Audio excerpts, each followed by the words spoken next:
So now we'll do the fourth Mamer in the Likutei Torah and the Parshas Masei, and the Mamer Eila Masei B'nei Yisrael Chulu.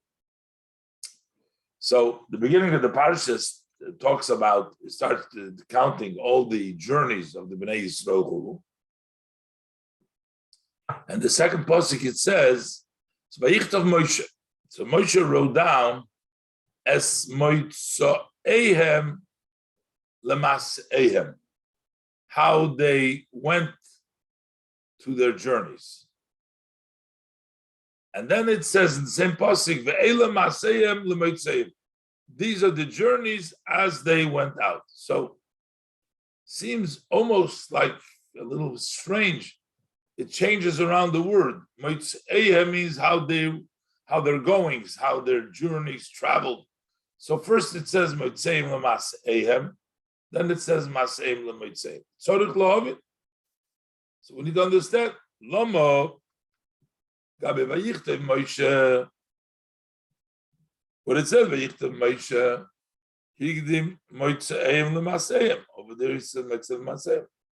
Ba'achar kach, and then Hofach V'omer, and then he changes it around. He says Ve'ele Maseim Lemoitzeim. But why is this change? Should have said Ve'ele Moitzeim Lemaseihem. Or the first time you should have said Ve'ele Maseim Lemoitzeim. Why change around Moitzeim Lemaseihem? Gam, also, why does it say here in the pasuk Moshe wrote down? We know Moshe wrote the whole Torah, right? So why does it says Moshe wrote down their journey?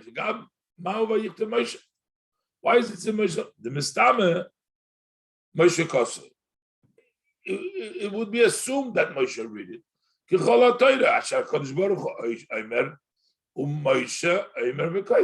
like the whole Torah, that Hashem said it, and Moshe said it and wrote it down. So why would this be different? And here, Pasuk has to say beferish that Moshe wrote down as Moitzeim Lemaseihem. It's a little strange. What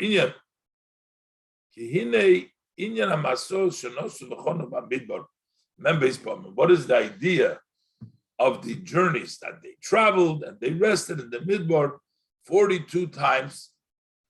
So he says, with the Oren they lasted. It says, Vahi bin Soya Oren, the Oren journeyed, and they said, when it rested.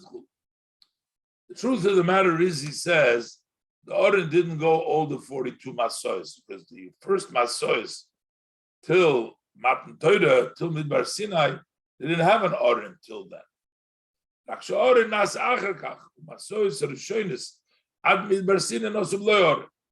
The only thing is that the Oren was built later on, so that the first journeys that they journeyed from Mitzrayim, then they went without the Oren. But what is the Masois? Shehem Keneged Shem Mab. They corresponding to the name Membeis of the Shem Havaya. The numerical, the way we spell out Yud Kei Vav Kei, it turns out to be 42. And that is in the prayer that we say, Ono B'choyach Gedulas Yimincha. That is the 42 psukim. That is 6 times 7. Okay, so you have 6 times 7, and you have 42.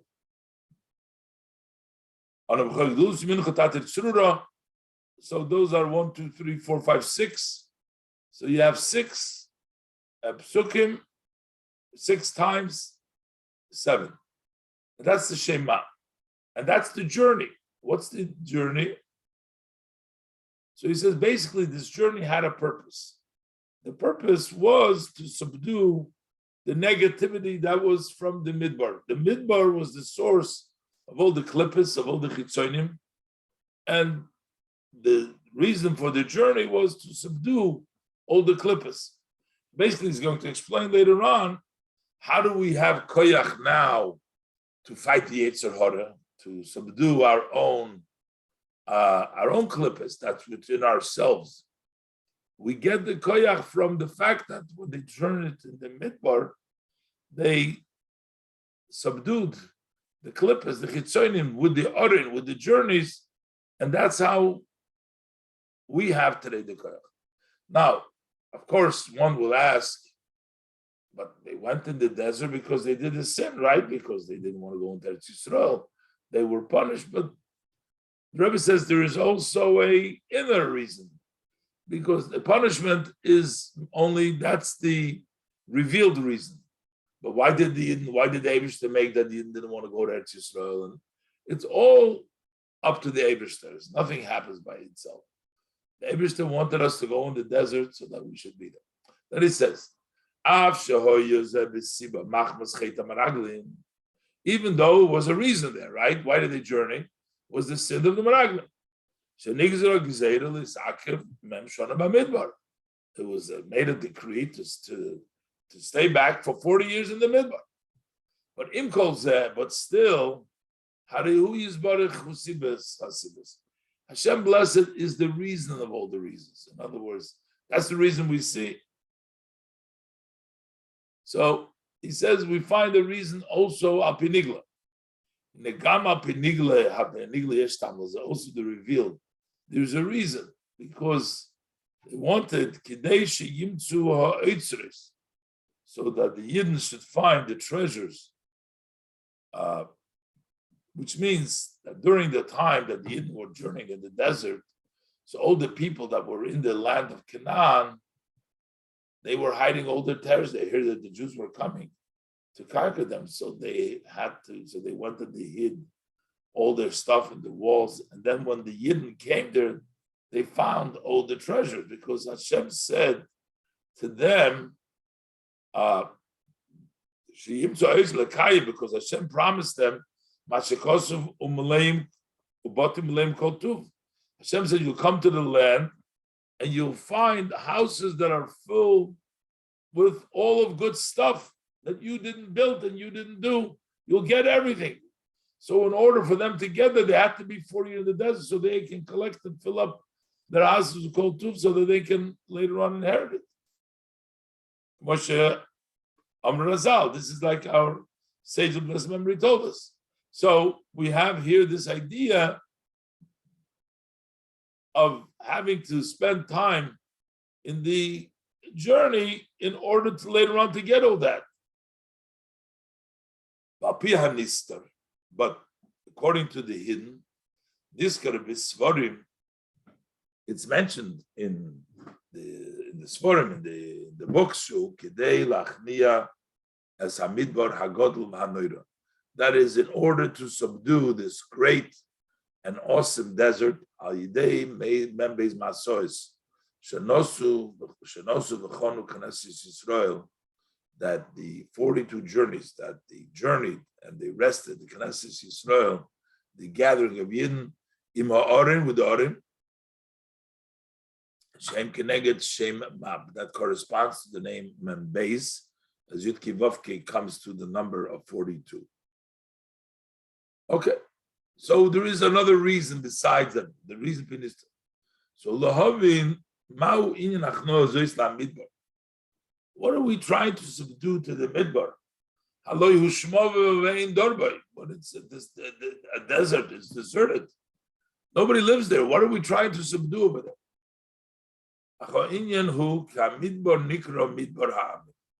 The Midbar is called the Midbar of the nations.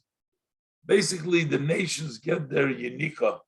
It corresponds to Yerushalayim is the center for Knesset Yisrael, and the Midbar is the center for Umas Olam.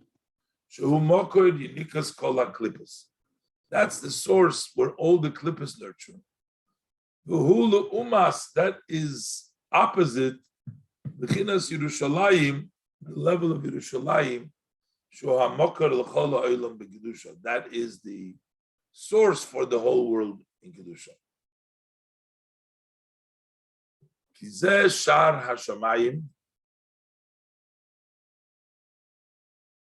Because the Yerushalayim is basically the gate to the heaven. It says, Ein zeh ki im beis elikim, v'zeh shar hashamayim. That was what Yaakov said in his dream. is Yerushalayim Shalamata, Mekuban connected Shalamaylo, Shalamata, Shalamaylo. So which means that this is the gate of Yerushalayim to the heavens above, which basically means Shanim Shechshom Hashpo Milmaylo. Over there comes the flow from above. Kishom Tziva Hashem Abrocha. Over there, Hashem gives the blessing. Where does Hashem give the blessing? To Yerushalayim. And from Yerushalayim, Umisham Hoyu Mekablim Kol Haarotzis. And from there, all the other lands would receive. So that's the center. The center is Yerushalayim. And from Yerushalayim, everything else. Parshas Truma Daf Kuf Nun Zayin Omid Aleph. V'ayin Oid B'Zoyar Parshas Yisro Daf Ayin Tes Aleph. V'lochein Yerushalayim u'be'emtza Yishuv. That's why Yerushalayim is the middle of the settlement, central. Yerushalayim is the center of Israel. Why? Because that's the center point from which everything comes. Hashem made one opposite the other one. So you have the Bechinas Midbar.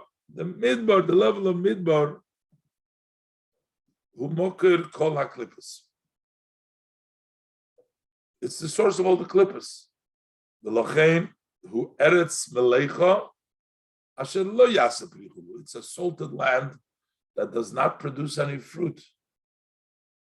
That represents klippa. When there is no fruit, there's no giving, there's no produce, that's klippa. In Kedusha,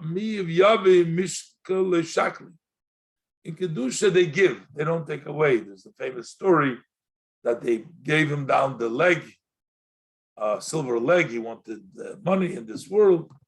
And then he showed him that everybody was sitting in the Gan Eden with a leg of four, a table, 4 legs. He only had 3 legs this table because he got one. So he said, okay, take it back. I don't want it. So they said, no. From Shemayim, they give, they don't take back. You know?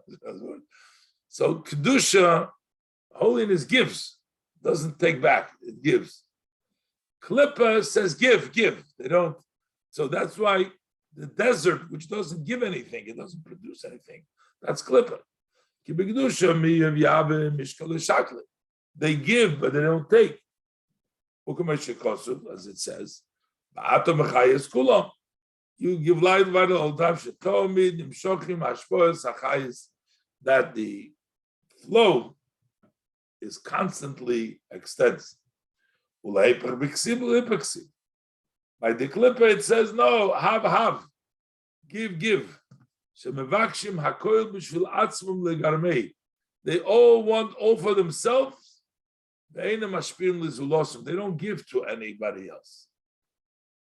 Have bezoyer Parshas Kedoshim and Daf Peyom et Beis ubePirush Ramashom ubeIdra the Nosei Kuf Lamed Hey Soif Amad Aleph ubeParshas Vayera Daf Kuf Yud Amad Beis ubeParshas B'Shalach Daf Nun Vov Amad Aleph V'lochein Ofar Midbar Posel Likisu Adam. And that's why the sand of the midbar is unfit to cover the blood. When you do the mitzvah of Kisra Adam, you can't use the offer from the midbar. Because the Gemara says it doesn't grow anything. Oh, so now we see what the desert is. So by Yidei Shenos by Bnei Yisrael.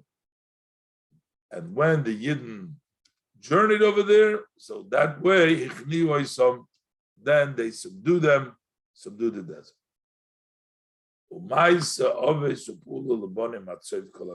This act of our fathers is an act for the children till the end of all generations. That because of this, there is in the capability of a person to subdue his body, which is a skin of the serpent, basically. The guf, it comes from the klippas, as we say, hein ba'oven chololti ubechet Yechemasni imi. Basically, it means, how was I created? Created through the intimacy of his father and his mother. And that always takes place through desires which are considered to be a chait, like a sin. Shetchilas haviyosu min taiva. That the way it was created comes from a desire. So that's the chait. Over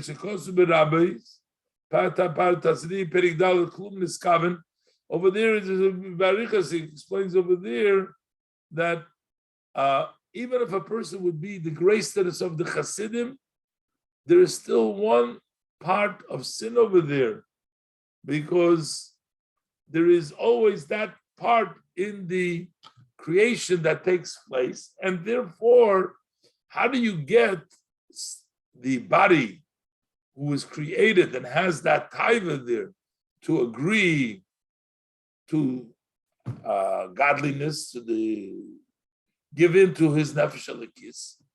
For that, we needed to subdue originally the midbar. Okay, they sheyaskim gam haguf l'ritzoin hanefesh alikis b'bchinas v'ahavto, so that the body should also agree to the wishes of the godly soul in the level of ahavto chulu. Zehu al yidei shekvar nichna mokar shalem. This is through the fact that the source has already been subdued. Avalule zeh, but had it not been for that, lo yehoye yichol b'shum oifen, would be impossible under no circumstances. Lo ha'odam, to a person who is gaber al gufei v'nafshe b'hamis. You could not overpower your body and your animal soul. Ki im lefi shekvar nichna hamokar shelahem, because that source has already been subdued.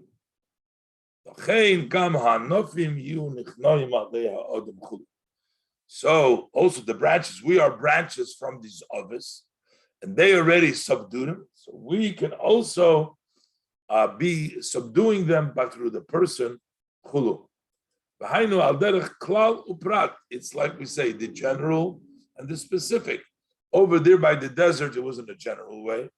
And we have the avodah from specifically subduing our inclination in order to follow the nefesh alikis and the godly soul.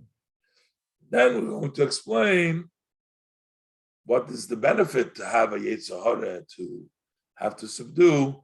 Why don't we just have everything yetzer tov, as we'll explain further. All right, we'll leave it.